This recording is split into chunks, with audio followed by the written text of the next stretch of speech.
E se Deus estiver preparando você para receber aquilo que você pediu? A providência de Deus, a abundância, ela está muito ligada ao que é necessário para ter essas coisas, sustentar essas coisas. Lembrando que sem Ele nós não podemos fazer nada.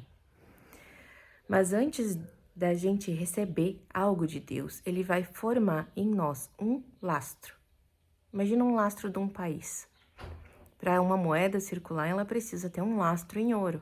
É mais ou menos a mesma coisa, só que daí nós precisamos de um lastro que sustente uma administração, algumas qualidades como generosidade, o reconhecimento de que sem ele nós não conseguimos fazer nada, de glorificar o nome dele quando nós recebemos alguma coisa. Então, o caráter, essa maturidade, essa estrutura, ela vai ser necessária para que você possa administrar isso que você pediu. Por isso que não são todas as pessoas que são ricas. Nem todo mundo quer passar pelo processo.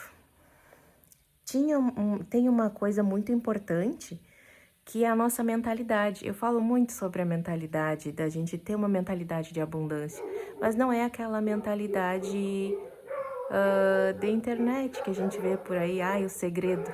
A gente não pode confundir esse hiperfoco de produção que realmente acontece com a fé, porque eu posso ter fé, mas eu também entender que vem de Deus.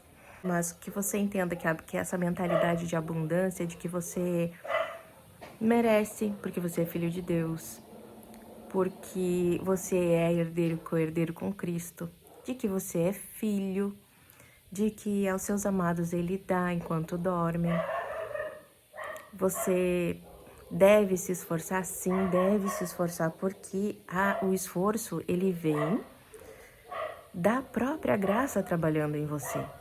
A graça, ela não anula o esforço, eu até falei isso esses dias, ela potencializa tudo aquilo que já existe.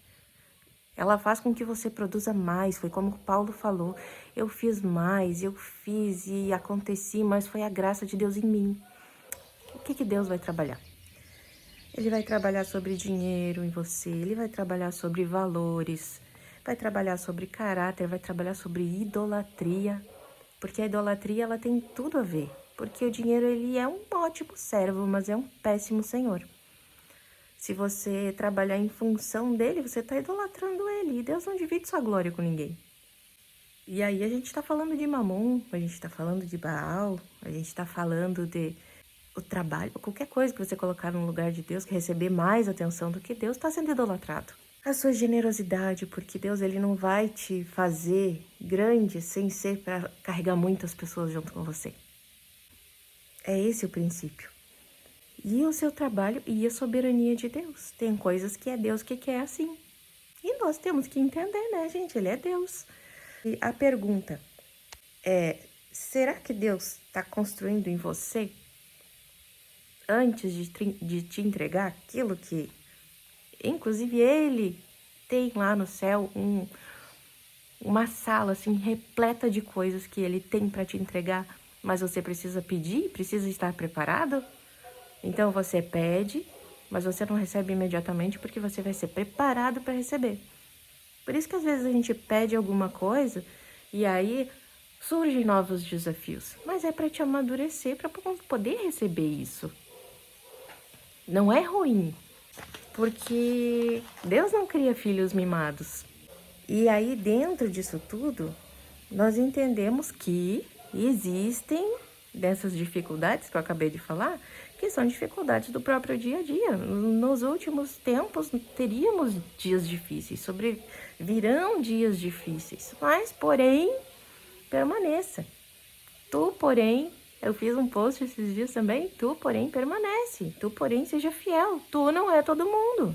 E aí ele fala, porque essa deterioração do caráter humano, da vida espiritual, ela acaba sendo influenciada pela natureza pecaminosa da queda.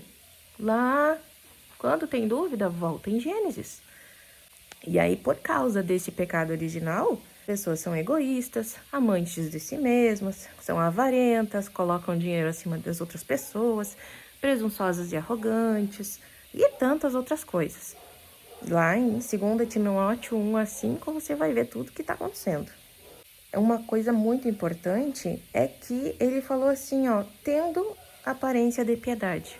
Aqui a gente entra num departamento muito complicado, porque Deus, ele quer sim o nosso coração, porque não adianta ter aparência de piedade e negar o poder. Ele falou, ele alertou para dentro da comunidade da fé, não vos engane, porque tem que ter vigilância, moralidade, a sã doutrina, e a sã doutrina no sentido de que as doutrinas devem ter uma integralidade com a palavra. Ela deve ter um centro cristocêntrico, não num sentido só de que tudo aponta para Cristo. Sim, tudo aponta para Cristo, mas se ela não tiver um viés que ela passe por toda a palavra, desde o começo até o final, ela não é uma doutrina. Porque existem coisas que seres humanos colocaram e que acharam que estava bom e funcionava, mas não significa que seja o certo. Só que tem um problema muito sério, a apostasia. Por causa do engano e do pecado, a consciência dessa pessoa vai ficando endurecida, vai perdendo a sensibilidade. E aí ela vai normalizando aquele pecado. Às vezes pode parecer um pecado idiota, tipo a glutonaria, né? Mas, quando ele falou lá na palavra, não me lembro agora se é em Efésios, mas ele condenou também a glutonaria. Então, nós temos que perceber o que?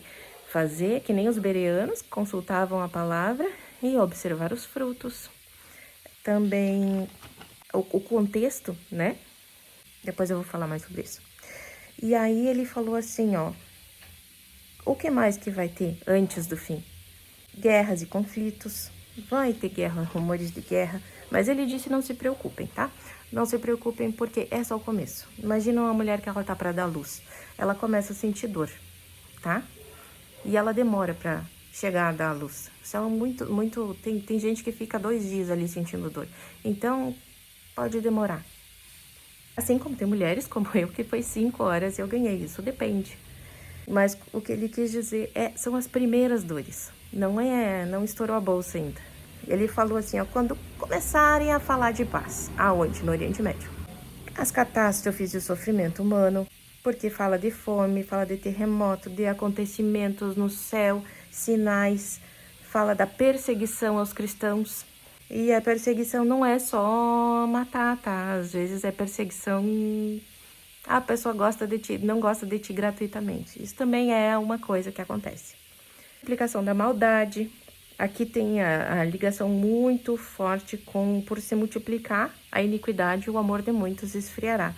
Lá naquela listinha que eu acabei de falar para vocês, lá de 2 Timóteo, porque a iniquidade, ela é a perversidade, ela está ligada em injustiça, e aí as pessoas vão se decepcionando, e aí vai esfriando o amor, e aí vai cada vez mais indo para a sua individualidade.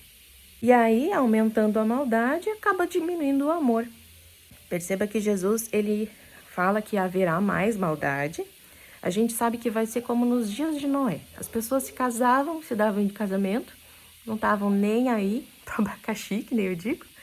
E aí, do nada, para elas foi do nada, começou a chover. Mas Noé já estava atento, Noé já sabia. Paulo também fala da apostasia. Apostasia é o quê? Um abandono deliberado, ou é uma rebelião, ou é um coração endurecido que não sente mais a sensibilidade do Espírito Santo, porque ele foi endurecido pelo pecado, foi endurecido pelo engano. Então, pelo engano do pecado, olha só, porque a pessoa estava lá enganada, achando que estava fazendo tudo certo, mas ela foi cada vez mais perdendo a sensibilidade. E é assim que acontece a apostasia. E aí ele avisa, ó, ninguém de maneira alguma vos engane, porque não será assim sem que antes venha a apostasia. Então vem a apostasia antes da volta. E a palavra apostasia, ela traz essa ideia que eu acabei de falar, do abandono, da rebelião. E aí aparece o tema do engano de novo, que eu acabei de falar para vocês. Quando nós falamos nos últimos tempos, a Bíblia chama a nossa atenção para os acontecimentos externos, mas para os enganos, o abandono da verdade. Mas existe uma coisa muito bonita no meio disso, que é aquele que perseverar até o fim, repito, até o fim será salvo. Porque esse evangelho ele tem de ser pregado em todo o mundo, para todas as nações. Então virá o fim. Mateus 24:14. Ainda tem muita gente que ainda não ouviu e precisa ouvir. E aí, como ouvirão se não há quem pregue? Fica a dica. Então, a mensagem bíblica não é os últimos dias serão terríveis, portanto, tenha medo e se esconda. Não. Por mais que a mensagem seja apocalíptica, é mais, os últimos dias serão difíceis. Mas desde o começo ele avisou que no mundo teríamos aflições, vírgula. Porém, não seja enganado, permaneça firme, persevere, continue fiel a quem? A Cristo. Não ao homem, não ao mundo. Permaneça fiel a Cristo. Essa é a mensagem de hoje. Era isso. Muito obrigada a você que assistiu até aqui. Se inscreve no canal e até a próxima. Beijo. Tchau.